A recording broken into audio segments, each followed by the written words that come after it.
chat with Jason real quick. Okay. It doesn't, all right, it doesn't usually, let's see. I'll find out. And good morning, everyone. I'd like to welcome you to another live Art Business Academy Q&A session. Today is Friday, September 24th, 2021. Good to be here with you in another Friday session.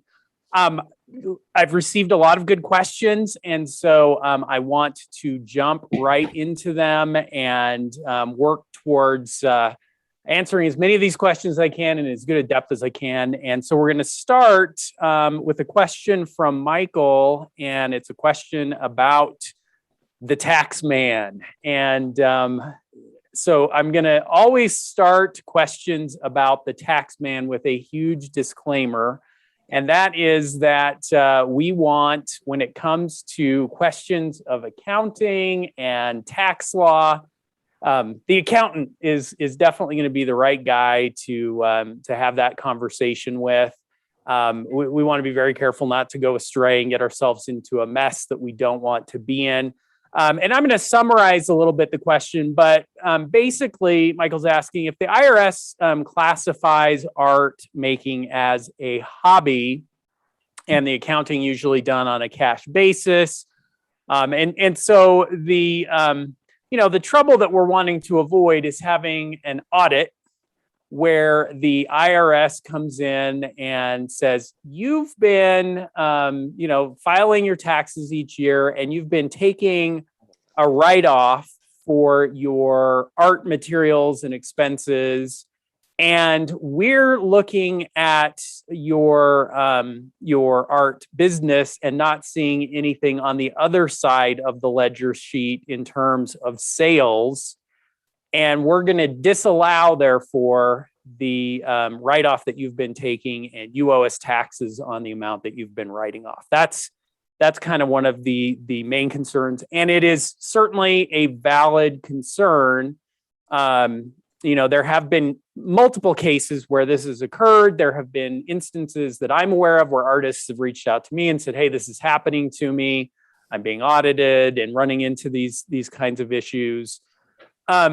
And again, boy, an accountant is the one you want to be talking to because they're going to give you some insights in terms of what are some of the thresholds you need to meet in terms of sales and business efforts in order to be able to take those write-offs. What kind of records do you need to be keeping? Now, the second part of your question, cash versus accrual basis, that also is above my pay grade, but I will tell you that from my conversation with our accountant and my understanding of accounting practices, the vast majority of small businesses are going to be doing their accounting on a cash basis. That means when money comes into your account, that is when the sale is considered to be completed. That's how we run it for our gallery. Versus accrual, which is where you're more looking at when the deal is done and the invoices are sent and using it for accounting. And, again, there are a lot of complexities. There are some businesses can find advantages by shifting income and those kinds of things that maybe one day we'll be lucky enough to worry about because we're selling tens of millions of dollars worth of art, each month. And, we need to think about those kinds of things, but it's a long way down the road. But on the other part of the question, basically, from my experience, you really are going to want to be able to document your efforts to market and sell and promote your work. You're going to want to show some sales, and of course that's the challenge. That's why we're here, right? And boy, I would sure have a conversation with my accountant if I'm in the early phases of my art career and kind of ramping up my marketing and promotion efforts, and I don't yet have any sales. I would really want to have a conversation with the accountant about should I be taking deductions for my expenses that I'm incurring right now, or is there some other way that we can kind of roll those over into when we do start making sales, and just kind of have a conversation about some strategy there. We do not the last thing we want is to run into a fight with the tax man and have to spend a lot of energy and time in that regard.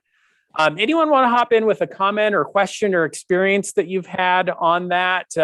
I'm sure that all of our heart rates start to increase just when we hear the word audit and IRS, and it naturally makes us all a bit nervous. But again, once you do start making sales, and boy, do we want to make sure then that we have a good, I talk about it in lesson number 4. We want to have a good system in place for keeping track of our expenses and our sales so that as those questions come up, we can document. Now, I will tell you, I did have an experience with an artist out of Illinois who was actually in the academy a number of years ago. And she ran into this audit and actually had me write a letter that I've been working with this artist. We're building a business. She's making sales and working with galleries. And from my experience as a gallery owner, what she's doing is certainly a business. And she was able in pretty short order to set aside the problems that she was having. But then I'm aware of other artists who have been in years-long fights with the IRS. So boy, you just want, again, to have an accountant on your side working for you and helping you figure out how to navigate all that as you get into more of these questions. Jane, I think you might have your hand up, and then I'll go to Michael. I had an experience with an accountant who, after a few years of doing my taxes, thought I was a crook. But even though I gave her a card to a show, and however, you need a good accountant, somebody who knows how to categorize your work and will give you some ideas about other things you can be doing, because that's eventually what happened. And there is something called extemporaneous documentation. It means, say you threw a dinner party for all your, this is way out there, but a dinner party for all your collectors, and you photographed everything. You had the menu, you showed everything about it. Because keep in mind, should somebody come to your home or your place of business, it is their perception of you as an artist. This is what my accountant told me. He said, perception pays a lot. This is a bureaucrat. They sit and they look at figures, and a lot of them are not that all generous. So you have to, show them.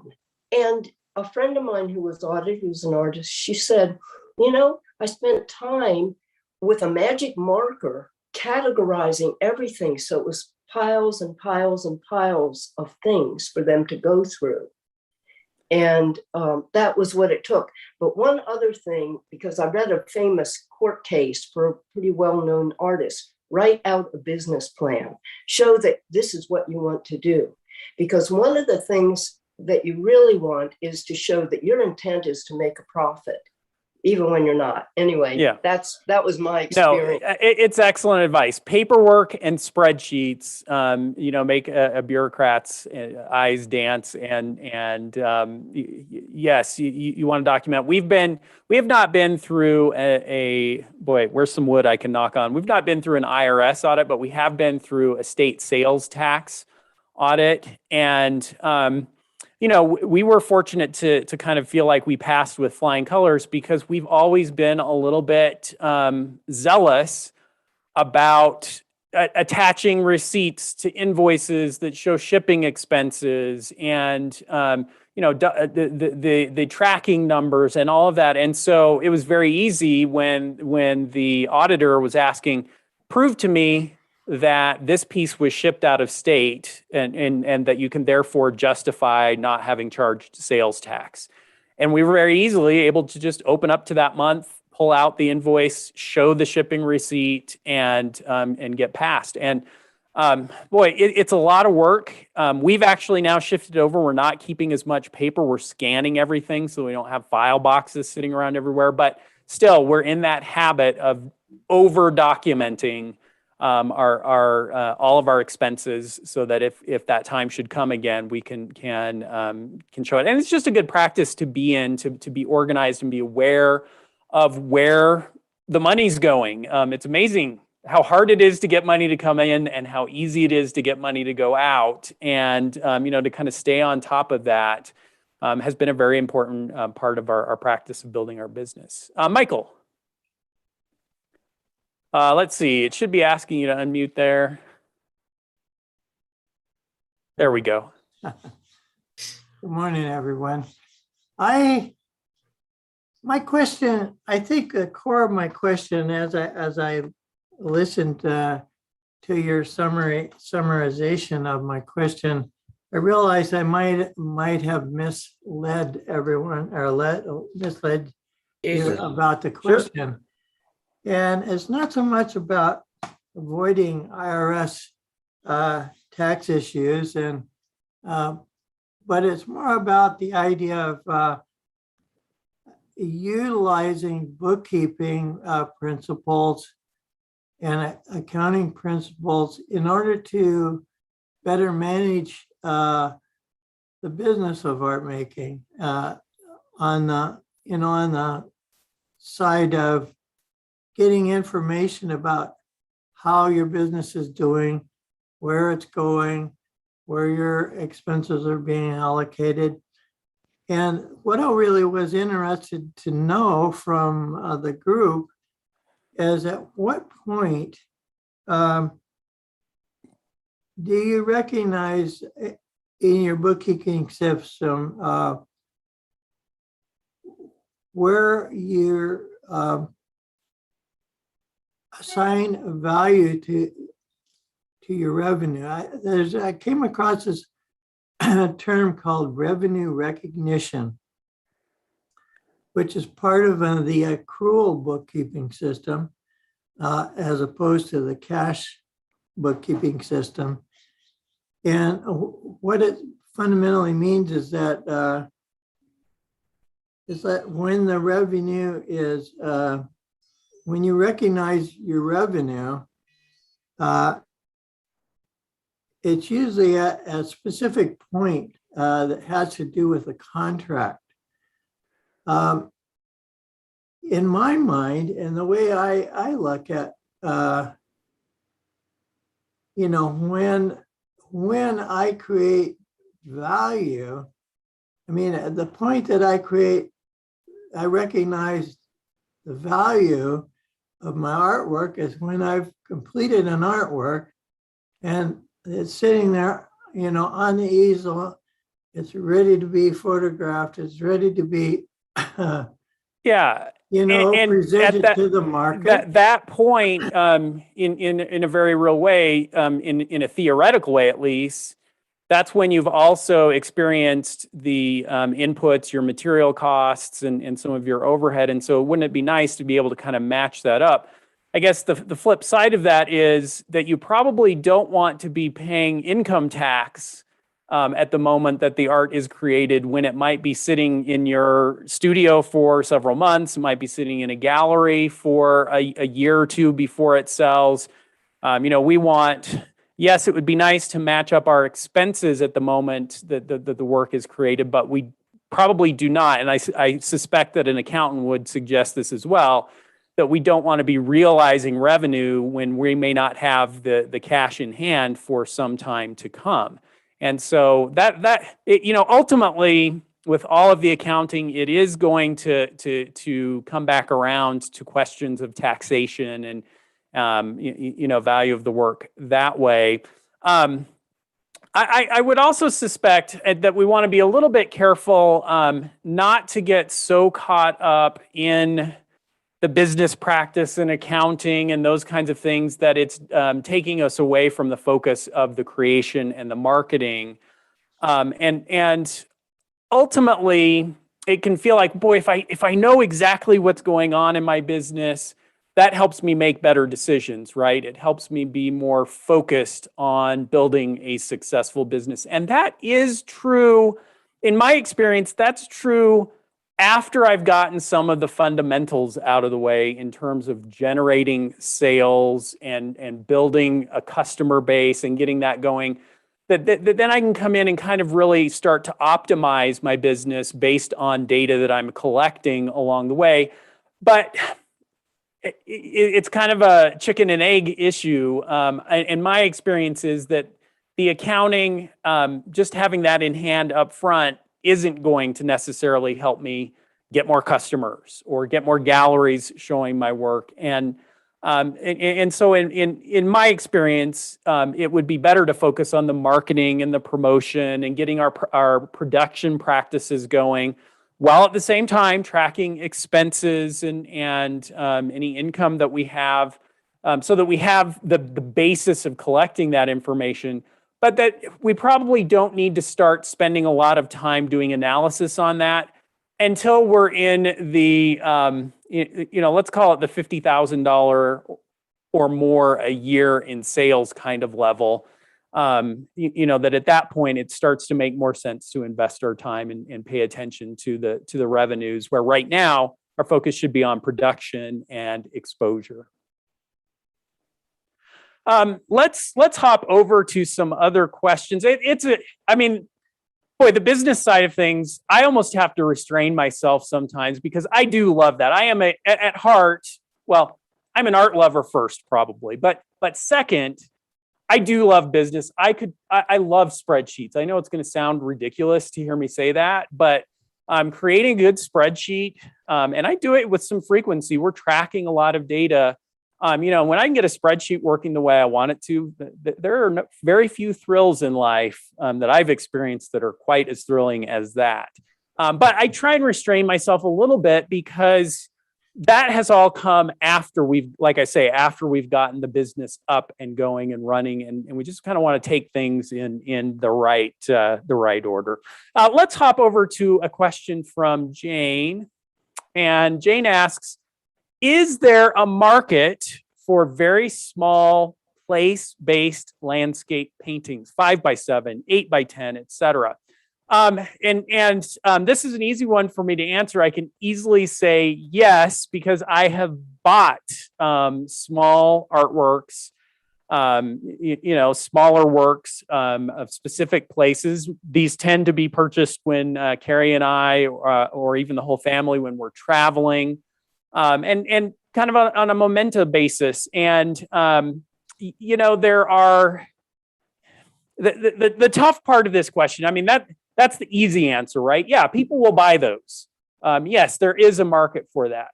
Now the calculation I have to run is, okay, there is a market for those. And as an artist, how much work is it going to take for me to produce these smaller pieces? At the price points that I might expect for these, how much volume am I going to have to produce and sell in order for it to be worth my while to spend the time doing that? And how do I then fit that into my overall strategy? Now, you've heard me mention here, and we're going to be talking about it again next week when I do the rundown on Pine Top sales, that smaller, lower priced items have been a growing part of our strategy as a gallery to capture customer information and start to build relationships with the clientele. And so there can be opportunities for you to do that with some smaller works. But when it comes to this, we had a talk about a month and a half ago about size and scale of artwork. And I encourage experimentation outside of your normal range of sizes, both on the larger size and the smaller side. And you just never know when your subject matter and style at a different scale might find a whole new, very active audience, and that you might find an avenue for generating ongoing sales, then it might be a real positive. And we just have to be a little bit careful because, again, as I've had years and years in the business, I've discovered that my ideas and inspiration about different scale and different quote unquote products that I might be offering to my clientele does not always end up matching what actually comes to pass in the business. And sometimes I might think, oh boy, if I could just get this one artist In fact, let me take an example of that. My sister is a painter. I show her work in both Scottsdale and Pine Top. And last year, I said to her, hey, why don't you create some 12 by 12 squares for me? There might even been 10 by 10, small pieces that we could sell at a smaller price point. We're having some success in that regard. And if you could just, crank a dozen of those out for me and we can hang a nice grouping, I bet we'll just sell those like crazy here. And so she did. And we hung them, grouped them together. I thought they looked great. And we promptly sold none of them. People hardly even looked at them. We did continue to sell her larger works, 24 by 36, 36 squares, at a great volume. Did very well for her over the last summer and some this summer as well. And those smaller pieces just didn't do it. Her brush stroke or whatever it was did not end up having the success. Now, do I regret that I asked her to do that? I don't. I hope she doesn't. It was an opportunity to experiment and try something. And now we know. And sometimes that's the only way you can arrive at that kind of knowledge is by, putting it out there.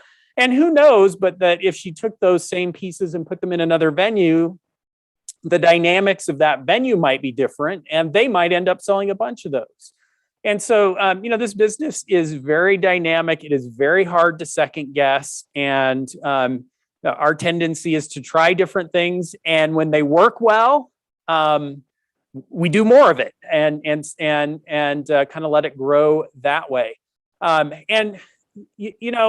Do pay attention as you visit galleries. You'll see a range of different sizes and you'll see what other artists are doing. That can be an inspiration to try something new. And if you're inclined to try some smaller works and you're inspired by some local subject matter, that could be a great opportunity to do some of that experimentation. Another question from Jane, and this one I will try to restrain myself and be a little bit more brief. But the question is, what do you recommend for sealing the back of an otherwise unprofessional looking frame job? Yes, this is a bit of a tough one. The caveat you put in there, otherwise unprofessional looking, kind of throws it into a little bit more of a question period. In general, my preference is not to have the back of a canvas or a frame covered in any way. I prefer to have it open, wired, ready to hang. And the reason I prefer that is because we do a lot of moving artwork around the gallery. We're regularly rotating inventory in and out, moving to different walls, and keeping things dynamic that way. And what I found is the artwork that has paper on the back or panel on the back, there's just this tendency as I'm hanging it up on the wall for my hook to penetrate that, or if I'm moving it back and forth to level it out, sometimes that can rip it and it ends up being a little bit of a hassle. And so I have artists who by necessity, maybe the way they've approached framing their work, or it's behind glass and matted and it has to be covered in. It can work. And as a gallery owner, I can try to be more careful and not have those issues occur as much. But in general, my preference is to try and keep the framing and the backing looking professional so that they don't need to be covered. Now, in Jane's case, that's not possibly not an option because what the framing apparently is not looking professional. And Jane, send me a snapshot. Let me see what you're talking about, and I can maybe make some more specific recommendations. And in that case, maybe papering the back or a foam core panel or something like that might be an option. And it may be, I will look at the back and tell you, Jane, bad news here. We've got to start over here. We need to reframe this piece or look for some other options. Because it can make a difference in terms of the quality of the experience that your galleries are going to have and that your collector is going to have.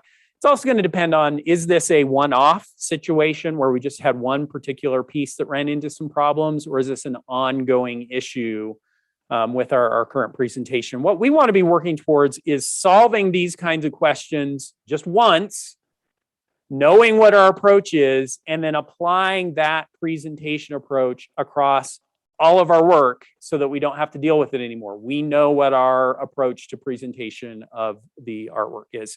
Jane, follow up with me on that. Send me a photo and we can explore that a little bit more. Question from Brenda. This one's going to need a little background. She says, I have one of my collectors who absolutely loves my work. She will and has purchased many pieces, followed me from one local event to another, follows my Facebook page religiously. My frustration is this. She's a known hoarder, and while I appreciate her admiration and the fact that she's collecting my artwork, I wonder if this is simply another thing she's collecting for her hoarding. I want my artwork appreciated and loved, not simply purchased and hidden away somewhere in more piles of stuff and not enjoyed. Any suggestions with this? How would you approach this? Or should I just let it go? The work now belongs to her. Let me throw that one out to the audience. What's your instant reaction to this idea of a client who's maybe purchasing work and having it go into a place that you might not prefer? And this is one example, kind of a hoarding potential situation, but there are other examples where artwork is going into places we might not prefer. Wait, you put my beautiful masterpiece in a bathroom? What, or something like that. So I wonder what your thoughts are. Melanie, let me go to you and then I'll go to Mason. Okay. I think you're unmuted. We've got you. Oh, perfect. I certainly understand the feeling. We put a lot of time and effort and creativity into our work, but my personal thing is I would just have to let it go. We have no control over what someone else chooses to do with our work, and the fact that she appreciates it, I think that should be good enough to feel good about. Yeah. Okay, good. I've got one vote for let it go. Mason, do you agree, disagree? What are your thoughts?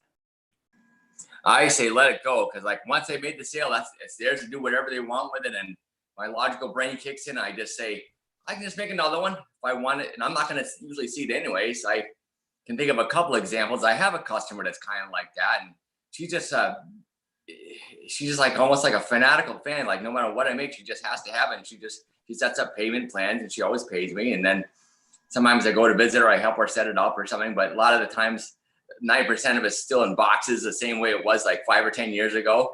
And then I had another guy who bought one of my octopus chandeliers. He went and hung feathers off the thing. It just looks horrible, but I don't have to look at it. Yeah.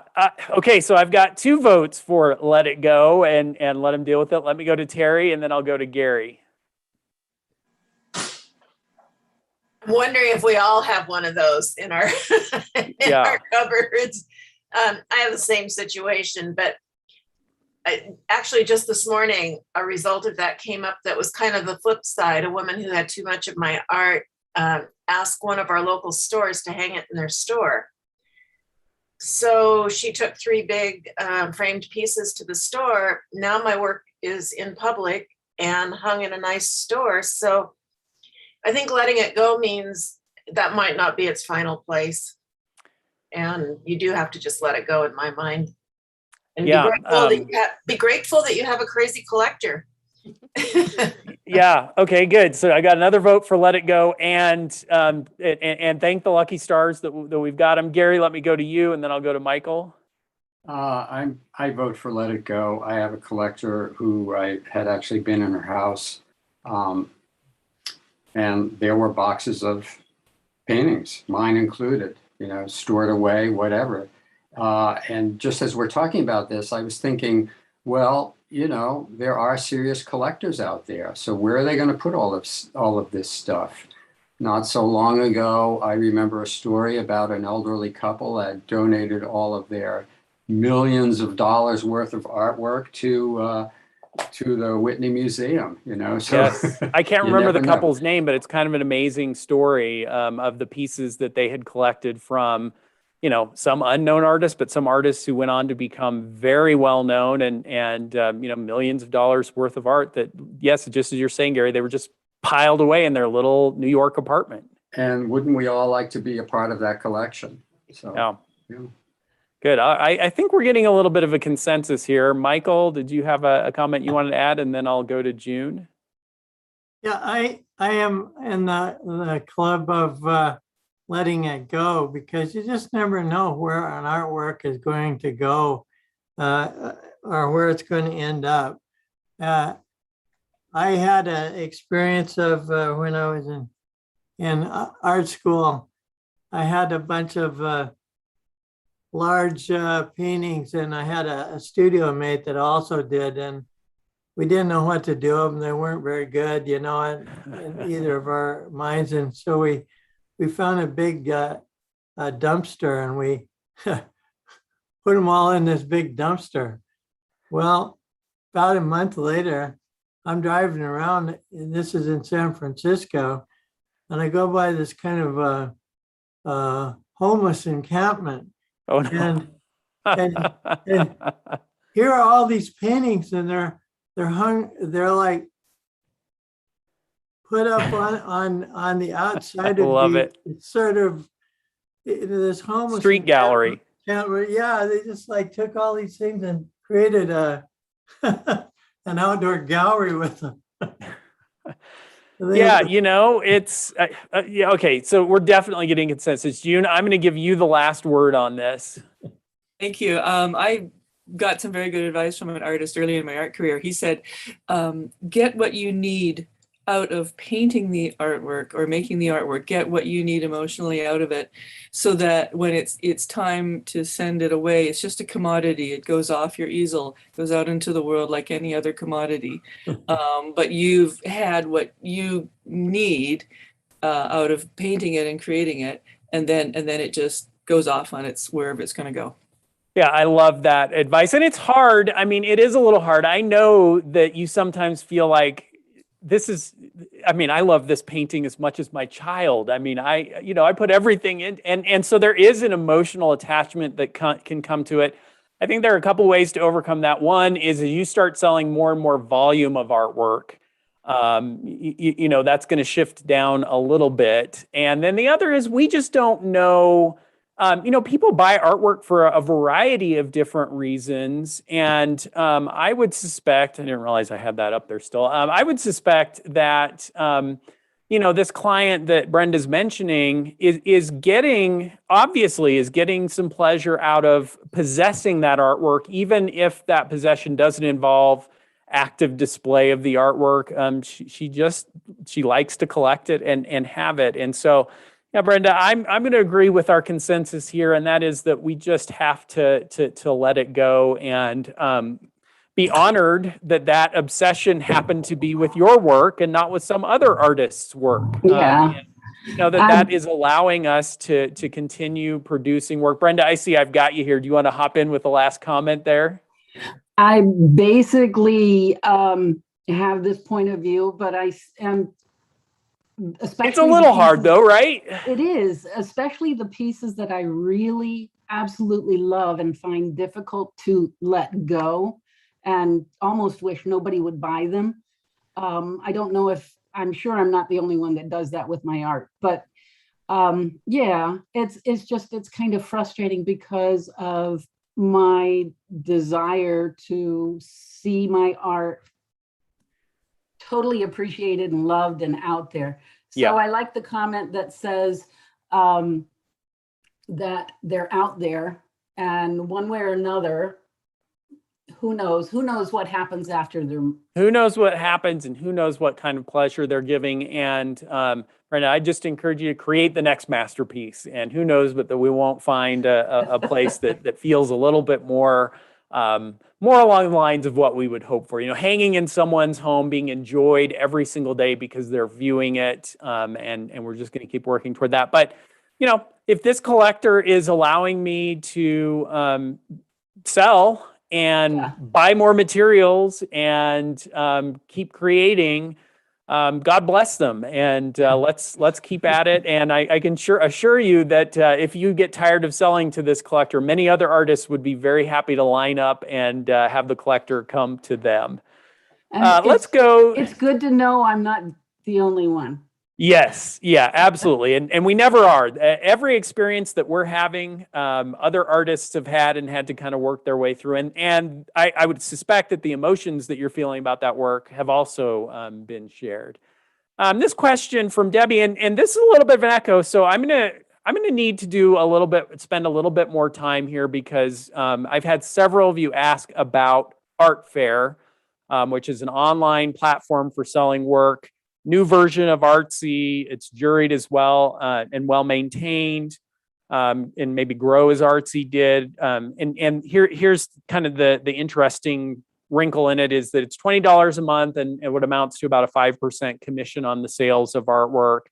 I'm just going to echo a little bit. Again, I should actually spend a little bit of time actually looking. I've not even been to their website, so I'm speaking completely without knowledge here. But what I will just say in general, not speaking particularly to Art Fair, but just in general about online gallery venues.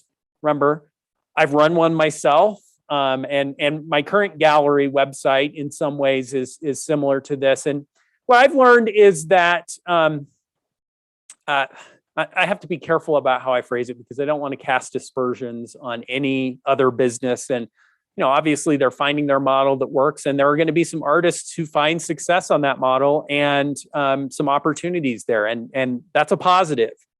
What tends to happen, though, online is that there is this imperative, and I can see it from what you're describing here. The imperative for that website, yes, is going to be to sell and move artwork.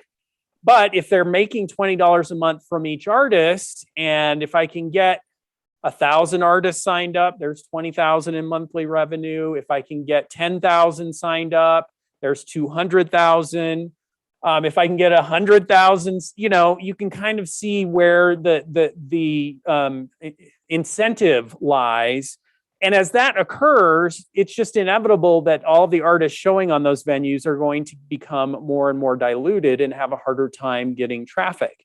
And so that's the tendency online, is that it just becomes, you kind of have to get in early and strike while the iron is hot and get some sales going and hope that that's maybe sustainable.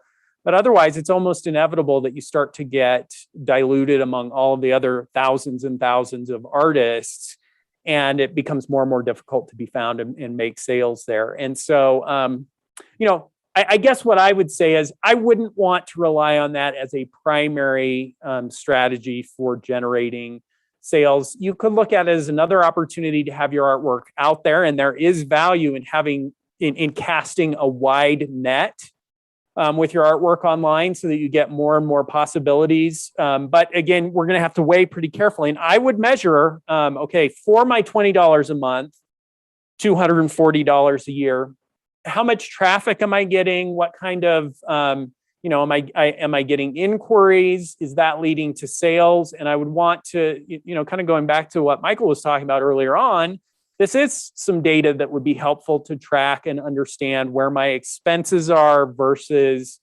my potential revenue and the benefit that I'm getting from it. And I'd want to be able to quantify that. I wouldn't want to just say, well, $20 a month isn't too much. And, I can do a few of these and not think about it and just hope for the best. Because usually that kind of, I kind of call it pray and spray approach to marketing, in the end, tends up being pretty ineffective. We want to be able to tie results to our marketing efforts. And so I would want to track pretty carefully, and I want to have some objectives. Here is what I would like to see happening if I'm going to participate in this venue. If I'm going to invest my money and my time in maintaining it, here are the results that I would hope to see so that I can have something to measure what's going on, something to measure that against. A question from Gay. And Gay, I think I might have you here too, but it's a question about photography, high quality photography. After a conversation with an interested gallery, suggest I have some 300 DPI pics taken, as they like being able to use high quality close-ups, wondering which pieces to have done. Newest works, what I consider my best work, 7 to 10 pieces. So this is a good question. And certainly we have talked before here about the approach to capturing imagery of your artwork.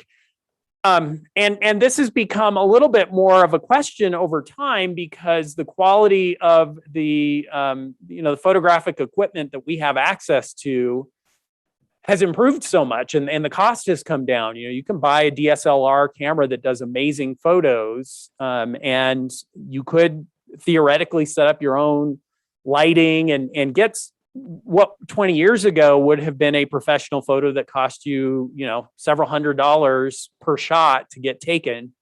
And so there are some opportunities there. And I have also said here that a lot of the photos that we're using are now being captured on smartphones. And it kind of interesting the way they worded that they want to have you get some 300 DPI pics taken. Well, every smartphone does better resolution than 300 DPI. And so the question is going to be more about lighting and, you know, lens quality and those kind of things. Even though we're getting through more than 300 DPI out of a smartphone, you do start to lose some of the detail, which it sounds like that is what they're after. And that's what they're looking for with a professional shot, is they want the ability to really get excellent lighting and texture and detail. And that's more a question of skill than necessarily equipment. And so with this question, I might suggest that you're on the right track thinking, I'm not going to do this for all of my artwork, obviously, because that would be costing me thousands and potentially tens of thousands of dollars. And so how do I select which imagery should be the ones? Now, I hesitate. You asked, should it be the work that I feel is my best work, my strongest work? And in my experience, you as an artist, any one of us as an artist is probably not going to objectively be the best judge of that question. The one you feel is the very best one, I may disagree with and have a different opinion. And so that does make it hard. I like the idea of potentially thinking of some of your more recent work. Now, among that, it might be worth, you know, not just saying, well, the last 7 or 10 I did, I'm going to get photos of those. It might be worth saying, well, I want to show some variety in these high quality photos in terms of composition and palette. Maybe I also want to show a variety of different sizes, scale of work and format, horizontals, verticals, panoramics. And so I might just think, okay, if I were going to get 7 photos, how could I best take advantage of those 7 photos to get the spectrum of what the gallery might want to have? And then kind of look among maybe my last 20 or so pieces or 25 pieces to select which 7 of those it would make sense to have in the mix and to be able to offer to the gallery. Gay, I do see I have you here. Do you want to hop in on that? Do you have any additional questions? And then I'll open it up to any of you who are thinking about getting professional photos. Okay. This was a very wonderful conversation. Let me say this, very encouraging. And I saw what she meant because we were both looking at both my site and their site at the same time to see what she was talking about. Very enthusiastic about my work. So I've got to be careful not to pick the works that she liked and only those. Okay. So yeah. Although that's not a bad place to start if we're going to get the photos to her, right? If we already know that she likes some pieces, we would definitely want to include some of those. The other thing I thought of, and we don't need to discuss it at all, was I was going to get all my eggs in one basket, take 7 to 10 down to be scanned. There's a place I can go to get them scanned for sheet clay quality prints that will do up to 4 feet by 7 feet because I have issues with the size of my work. Yeah. And I think I'm going to do that. I have 2 photographers that are going to give me feedback on various things. But I have to say this, I've got all the right lighting. We do everything right. But I have to say to you all that some pieces may need really good professionals. And I used to have one and he's now retired. There's one painting I have, which is all gold background. And I'm sorry, folks, at 4 by 6 feet, it's a difficult painting to shoot. Yeah. So I'm just saying I'm encouraged. And I was thinking maybe you're right. I should start with her choice and then add a couple more. So, yeah, I think that would make a lot of sense. And yeah, let me echo what you're saying that, yeah, it is equipment and it is set up. But I think we all know that painting a painting isn't just about getting some tubes of paint and having a canvas. Sculpting a sculpture isn't just about clay. I mean, there is, and certainly in photography, there's not only a lot of technical aspects to consider, but there is artistry that occurs in capturing your artwork in a professional way. And yes, for this kind of situation, for an instance where you're reproducing the artwork or where it's going to be included in an expensive advertisement, those would be times to consider bringing in an expert and getting that photography of your work that you can feel very, very proud of. Did anyone else want to hop in on that question, or have you kind of dealt with that issue of getting professional photos of your work? All right, we might come back to this. Oh, let me go to Laura, and then we should have a whole session on photographing artwork. Yeah, for going to my website, I'm able to get high quality images by shooting it with my iPhone. But I do have trouble when it comes to larger images. It's never adequate for a large piece. We have a photographer in our area who he like does the copy work for probably every artist in the city. He also does work for museums for copying, making photographic copies of work in the museums. And he only charges about $25 per shot. Ooh, treasure him. Wow. Yes. Oh my God. Well, he's got a system down and a loyal following. He seems to be busy all the time. But that would be one suggestion, is to maybe find somebody who does that museum type work. Yes, and reach out to your network of artists in your community and ask around. Hey, do you know anybody, or know anybody who knows someone who does this kind of work? And fortunately, there are a lot of folks out there who have a passion for photography, and particularly product photography and that kind of thing, who are going to have a skill set that's going to be very valuable to you. Awesome. Thank you. Let's go. Keep ourselves rolling here. This one from Karen. So again, I'm going to summarize a little bit here, but clients were interested in a piece and looking at it and considering, but then they wanted 10 days to give final approval and gave me a check to hold it. I usually give at most 5 days for a decision. They said they were having a family wedding later out of town that week and couldn't think straight. Wasn't prepared for that extended timeline and having to wait, but didn't want to remove the painting, which I thought would win them over with its presence. Still waiting and nervous. Would there have been another way to handle this? I just didn't feel I had much leverage. And because sales on larger works have been erratic, I wanted the sale a lot. Too much, probably. And then the update is the wedding went well. The collectors did take the large painting. So congratulations on that sale, Karen. Said they love it, yes, but it was really hard for me to wait the 11 days. I actually talked myself into accepting that the sale would not happen. Any advice for managing uncertainty? Yeah, I suspect that a lot of us have gone through this kind of situation where we had to wait. And I will tell you that, and I mention it in our lessons on sales, that it's a very effective tool to get a piece of artwork into a client's home and to give them the opportunity to live with it. I do agree that you don't want to have too long a period of that. You don't want to give them too long to have doubts set in and buyer's remorse and those kinds of things that could come.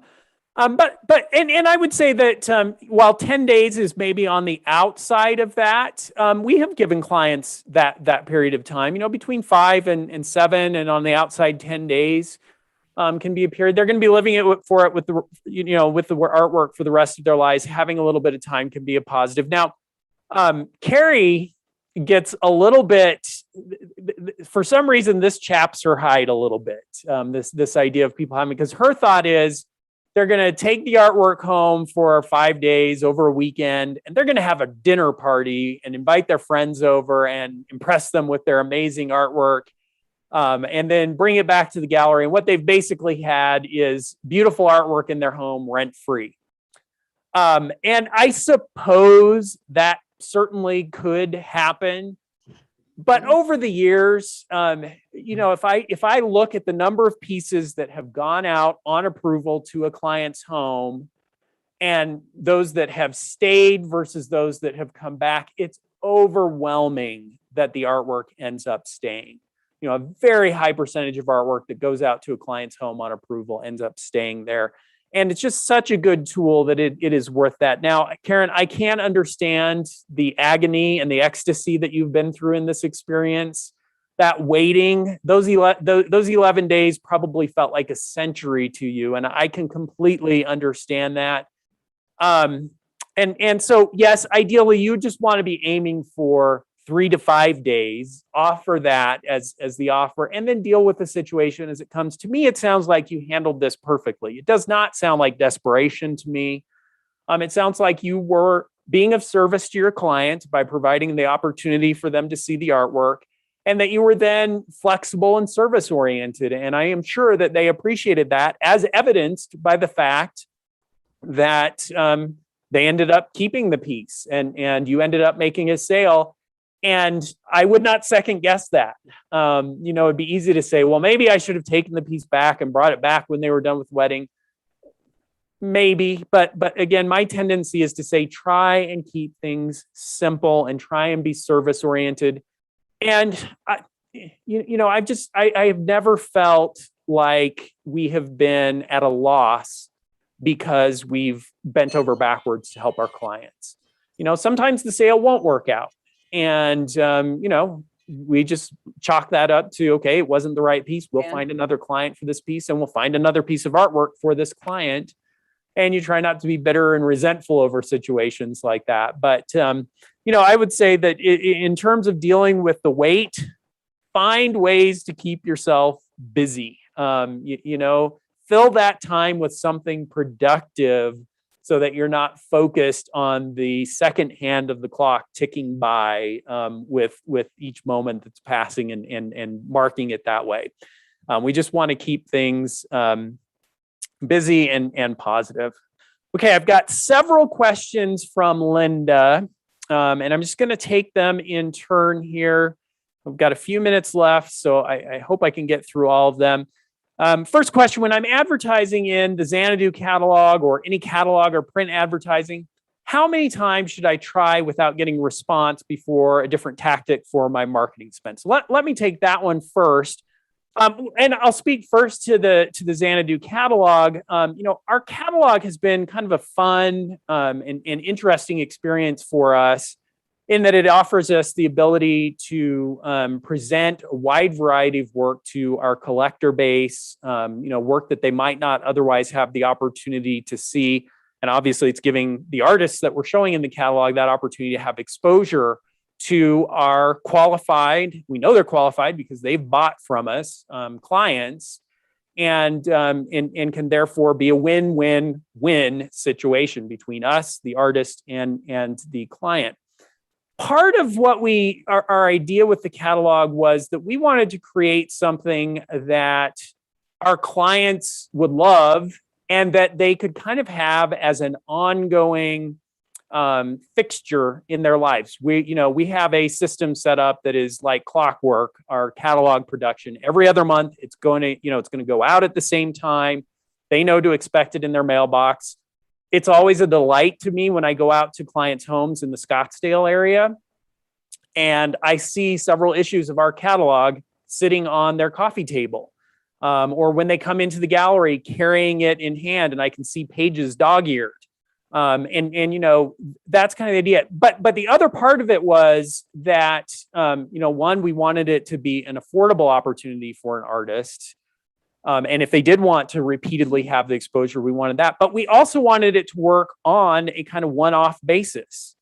And so unlike a magazine where I do feel like if you're going to be in an American Art Collector or Southwest Art or one of these magazines where, it's editorial and it's these other artists, we have always found that it's better to have repeated exposure there, that you want to start to kind of build some recognition and that it's on that repetition that you start to see results. Well, with our catalog, the catalog itself is the repetition. And part of what our clients like is the variety of artwork that they're going to see there.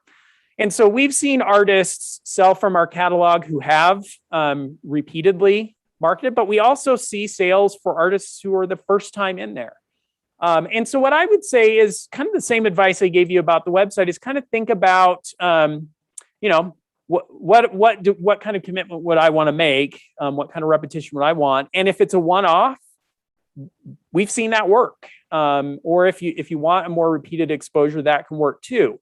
Now, the second part of the question, let me pull it back up here, is if I am going to repeat, should I use the same images or mix it up with different images? Do you find any trends in sales of having 1 versus 3 in the layout? And how many sales do you typically make per issue for artists not represented by Xanadu? So there's several things to unpack there. One is that I would tend to say in a catalog setup, it would make sense to me to try different images, to get exposure work. And we know our catalog is tending to stay with collectors for some time. So, they may be seeing the last issue's images and the new images. To me, it makes sense to mix it up. We do have some artists who repeat images as well, and we've sold artwork that way too. But for this kind of setting where you're getting the same eyeballs on the catalog, to me, it makes sense to mix those images up. Any trends versus 1 versus 3 on the page? Well, one image obviously is going to be more of a hero kind of image. It's going to tend to get more attention. But we've sold both, and honestly, it ends up being kind of a balance between the two. Of course, with 3 images, or even with 2 images, you're getting an opportunity to get a little bit more exposure. I would say it depends a little bit on format. If it's a vertical piece, 1 image can tend to do pretty well. If they're horizontal pieces anyway, and you're going to end up with some blank space at the top of the bottom, then to me, it makes sense to do at least the 2 and possibly the 3 images. And in our last issue, we had a $10,000, a single piece of artwork that was almost $10,000 that sold, and it was one of 3 images on the page. So, it can definitely work either way. It's just going to depend a little bit on the imagery that you have available. And we're quickly running out of time. How many catalog sales you get? Now, that'll vary quite a bit from month to month. We have some months where we'll sell a number of pieces. I try not to get too specific because I don't want to set too high an expectations, but we'll have some issues where we sell several different pieces. Our goal is that on average, we would like to be selling about 10% of what's going into the catalog, and we get pretty close to that goal if you average it over the course of a year. Now, that can mean that some issues have quite a number of sales and some have very few sales. And we just kind of never know, kind of what the dynamics are going to be that particular month. But as we kind of look at the long-term trends, the last part of that question was non-Xanadu represented artists versus Xanadu artists.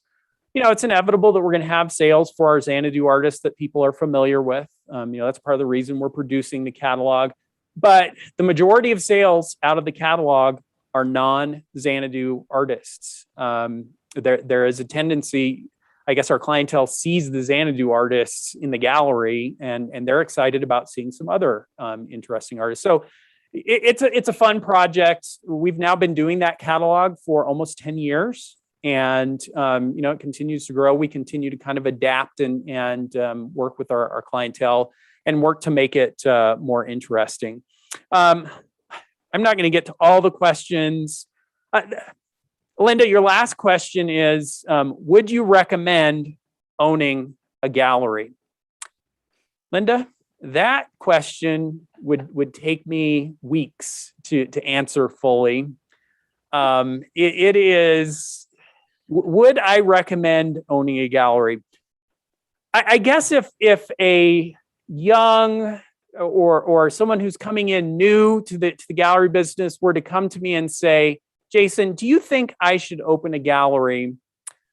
I would say, no, don't do it. Absolutely do not do it. This is a rough and tough business. You can't make it as a gallery owner.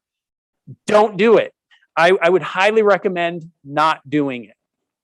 And I kind of steal this approach from an uncle of mine who was in the radio business. And this is how he would talk to people who were asking him if they should be a DJ. And his response was, and I tell them that because I figure someone who is going to have the chutzpah to be a successful DJ or a successful gallery owner is going to say, what does that guy know? He doesn't know, I'm doing this. I want to do this. I'm passionate about it. I'm going to pursue it. And that kind of energy is what's required to get through all of the hard times. In other words, if I can talk you out of it in a 2-minute conversation, you probably didn't have what it took, what you were going to need in terms of the reserves and the stick-to-itiveness to push through and make it work. And we could probably say that same thing to a young artist. Now, truthfully, I'm not the kind of guy who could probably actually say that. I'm more likely, if someone came to me and asked me, should I run a gallery?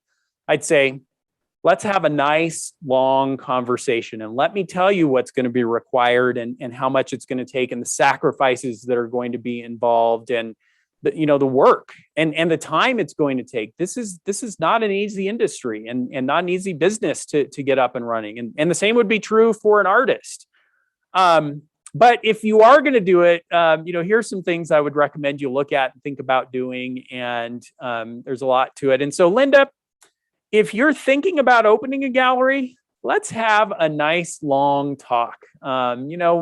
If you can come to Scottsdale and we can go to lunch, I think we could really dive in and I could give you some real insights. And hopefully being here, in this forum and the critique group where we have an opportunity to kind of talk about the business, a big part of my hope and in my blog is that I want to peel back the perceptions that we have of the business and show you what the realities are. And the reality is it's a lot of work. And it's hard. And, there are moments when I look back over the last 20 years that we've had our gallery, we celebrated 20 years on the 11th. Boy, and you ask me, would you do it again? I would say I wouldn't give it up and I wouldn't trade it for anything in the world. And I'm so glad we're where we are. But would I do it again? Oh, man, I don't know about that. I mean, given a time machine, I'm not sure I would take that trip back. Certainly, I'd love to go back knowing what I know now, but it is a tremendous amount of work, and it's very rewarding, and those experiences are awesome. And if you get the opportunity to have some experience in the gallery business, certainly it can be worth it. And working with clients is so rewarding, and working with artists, there's a lot to recommend it, but it is going to be a lot of work as well.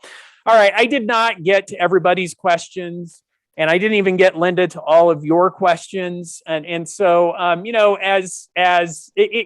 let me throw out the offer here. If there was a question that you submitted for the Q&A that's critical, that is time sensitive and I didn't get to it today, please follow up with me, send me a follow-up email and say, hey, Jason, I submitted this question. You didn't get to it. Let's talk about it. And I'll respond by email.